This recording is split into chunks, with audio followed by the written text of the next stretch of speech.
Guys, आज एक बार फिर से हम आपके लिए UP triple S C practice set 6 लेकर हाजिर हैं। हमने 5 और प्रैक्टिस सेट बनाए हैं, आप उन्हें हमारे प्लेलिस्ट में से देख सकते हैं। अगर आप हमारे चैनल पे नए हैं तो प्लीज़ हमारे चैनल को सब्सक्राइब करिए और वीडियो को अंत तक ज़रूर से देखिएगा और लाइक भी ज़रूर करिएगा, क्योंकि हम वीडियो बहुत मेहनत से बनाते हैं। आइए प्रश्नों को देखते हैं। हमारा आज का सबसे पहला प्रश्न है, भारतीय सेना की नागा रेजिमेंट ने किस देश में आयोजित जापान बहुराष्ट्रीय सैन्य अभ्यास में भाग लिया? जापान, रूस, अमेरिका या श्रीलंका? तो यहाँ पे हमारा ऑप्शन नंबर बी सही हो जाएगा। रूस में जापान बहुराष्ट्रीय सैन्य अभ्यास में भारतीय सेना ने भाग लिया। आइए अगला प्रश्न देखते हैं। प्रश्न है, हैंसन क्रेटर स्थित है चंद्रमा के दक्षिणी ध्रुव पर, मंगल ग्रह पर, शुक्र ग्रह पर, दक्षिणी ध्रुव पर? तो यहाँ पे हमारा ऑप्शन नंबर ए सही हो जाएगा, चंद्रमा के दक्षिणी ध्रुव पर स्थित है। हमारा अगला प्रश्न है, नीति आयोग द्वारा जारी निर्यातक तैयारी सूचकांक 2021 में उत्तर प्रदेश का कौन सा स्थान है? चौथा, पांचवा, छठवां या तीसरा? तो यहाँ पे हमारा ऑप्शन नंबर सी सही हो जाएगा, छठवां स्थान है। हमारा अगला प्रश्न है, सिंगरौली जो उत्तर प्रदेश में है किस कारण सर्वाधिक चर्चित है? पर्यटक स्थल, सीमेंट का कारखाना, सुपर ताप बिजली परियोजना या पशु विहार है? तो यहाँ पे हमारा ऑप्शन नंबर सी सही हो जाएगा, सुपर ताप बिजली परियोजना के कारण जो सिंगरौली है यह उत्तर प्रदेश में सर्वाधिक चर्चित है। हमारा अगला प्रश्न है, निम्नलिखित किस औद्योगिक प्रदेश को भारत का रूर कहते हैं? मुंबई, पुणे, अहमदाबाद, वडोदरा, कोलकाता, हावड़ा, दामोदर घाटी? तो यहाँ पे हमारा ऑप्शन नंबर डी सही हो जाएगा, दामोदर घाटी को औद्योगिक प्रदेश को भारत का रूर कहते हैं। आइए अगला प्रश्न देखते हैं। प्रश्न है, सिंदरी किस राज्य में स्थित है? पश्चिम बंगाल में, उड़ीसा, झारखंड या मध्य प्रदेश? तो यहाँ पे हमारा ऑप्शन नंबर सी सही हो जाएगा, झारखंड में सिंदरी स्थित है। अगला प्रश्न है हमारा, टडोवा राष्ट्रीय उद्यान स्थित है कर्नाटक में, महाराष्ट्र में, पश्चिम बंगाल में या केरल में?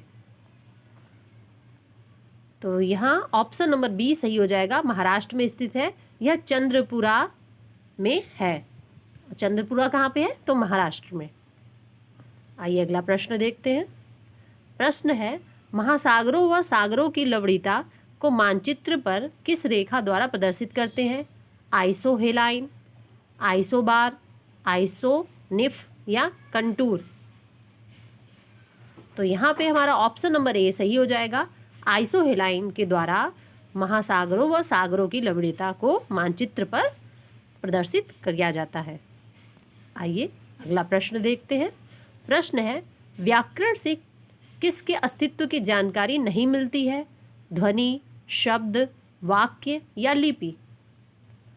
तो यहाँ पे हमारा ऑप्शन नंबर डी सही हो जाएगा, लिपि की जानकारी का जो अस्तित्व है व्याकरण से नहीं मिलता। आइए अगला प्रश्न देखते हैं। चेहरा किस भाषा का शब्द है? अरबी, फारसी, पुर्तगाली या तुर्की? तो यहाँ पे हमारा ऑप्शन नंबर बी सही हो जाएगा, फारसी शब्द है। हमारे अन्य फारसी शब्द हैं जैसे कि आईना, कबूतर और जो सौदागर शब्द होता है जो हम लोग अक्सर यूज़ करते हैं, ये भी फारसी का ही शब्द है। और कबूतर तो सभी लोग जानते हैं, यह हिंदी का शब्द नहीं है। आइए अगला प्रश्न देखते हैं। प्रश्न है, मजबूर किस शब्द किस भाषा का है? अरबी, फारसी, देशज या चीनी? तो यहाँ पे ऑप्शन नंबर ए सही हो जाएगा, अरबी भाषा का शब्द है। मजबूर शब्द भी हम लोग अक्सर कहते हैं मैं बहुत मजबूर हूँ, तो ये भी हिंदी भाषा का शब्द नहीं है, ये अरबी भाषा का शब्द है। कुछ अन्य फेमस अरबी भाषा के शब्द है जैसे कि किताब, आदमी, इनाम, ये भी अरबी भाषा का शब्द है। आइए अगला प्रश्न देखते हैं। कौन सा कथन सही नहीं है? संज्ञा शब्द लिंग वचन के अनुसार परिवर्तित होते हैं, संज्ञा शब्द अविकारी होते हैं, संज्ञा के 5 भेद होते हैं, कुछ संज्ञा शब्द आपस में ही परिवर्तित होते हैं। तो इसमें कौन सा कथन सही नहीं है? तो यहाँ पे हमारा ऑप्शन नंबर बी सही हो जाएगा। संज्ञा शब्द अविकारी होते हैं, यह सही नहीं है, क्योंकि अविकारी का अर्थ होता है जिसमें विकार नहीं आता, लेकिन संज्ञा शब्द में विकार आता है, क्योंकि संज्ञा क्या होता है? जैसे लड़का, लड़के, लड़का से सब परिवर्तित होकर एक वचन से बहुवचन में परिवर्तित होकर लड़के हो जाता है, यानी विकार आया।